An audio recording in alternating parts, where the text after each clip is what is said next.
our song. This is the Lord's Prayer remix. Yes. I love this song. Thank you. I've heard this a couple of times over the weekend.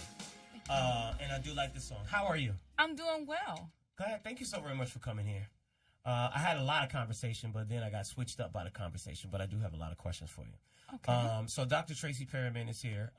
I want you to tell everyone, what you do. Give us a little overview of, what you do, what the nonprofit about, which is Center for Family Services, right? Nope, I said it wrong. She said, no, Center of Hope Family Services. So give me a little overview of, what the nonprofit is all about and what you do. Well, the nonprofit is about building resilience in members of our community. Through the 90s, when we were touting full employment and the economy was all great, in our neighborhoods, we were seeing that there was a different narrative going on.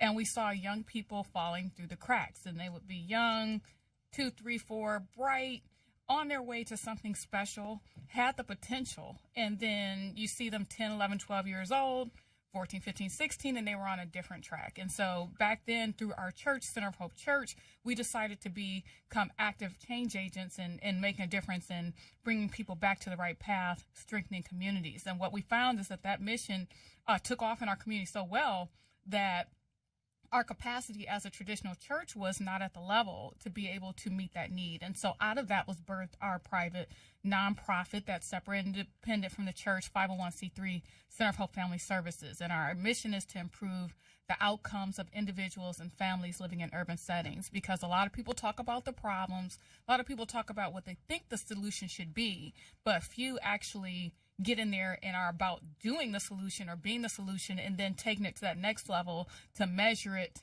so that we can see what's really happening and show that what we're doing or what we're thinking works. What is the solution? Well, there are several solutions. It depends on the problem. Right. So we've identified 2 core. So I'm clear. We're talking about the African-American community. I know you used the word urban, but, are we primarily talking about the African-American community?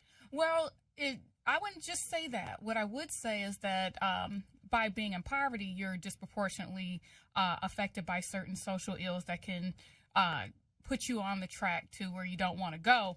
Now, what we find is that people of color are even more disproportionately exposed to poverty. And so for them, oftentimes the needs are greater. So we predominantly serve people of color, but it's not limited to just people of color. All right, good. Okay, so what's the solution in your opinion or in your findings? Well, what we find is that there's not one solution. There's not one silver bullet. And so it's really about building partnerships and understanding the people that are in your community, the systems that are in your community, what their motivators are, and then also how to hold them accountable. And part of that was what led me to go back to school and to get my doctorate in social work with a minor in education, because I found when I tried to advocate and speak out on things that I was passionate about and solutions that I thought would be effective, without that evidence, without that research, they weren't received. Okay. And so depending on what we're talking about, if we're talking about education, there are certain models of instruction that are more effective with people of color. If you talk about systems in your community, what do you mean by that? Philanthropy, those who are donors, private donors, business, government, criminal justice system, education system, all of those. Right. And so you were talking about education. What are some of the other social ills? Because we talk about, this a lot on this station.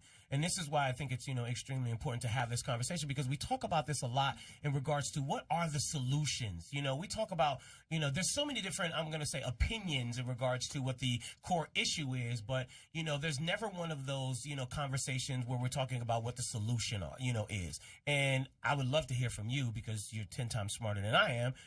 Where in your research as well as in your experience, what are some of the solutions to help with urban communities and poverty? Well, back to my doctoral work, one thing I looked at is what are the key factors that helped African Americans move forward in previous generations? Because social issues are not new.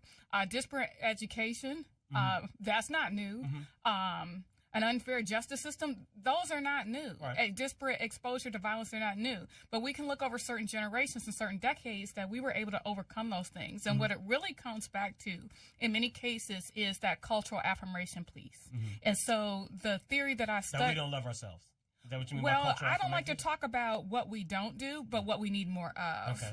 We need more love. We need more self-love. Yes, we need more self-love. And the self-love will come when you are knowledgeable of your history and looking at these issues and these challenges, and that we have overcome them before.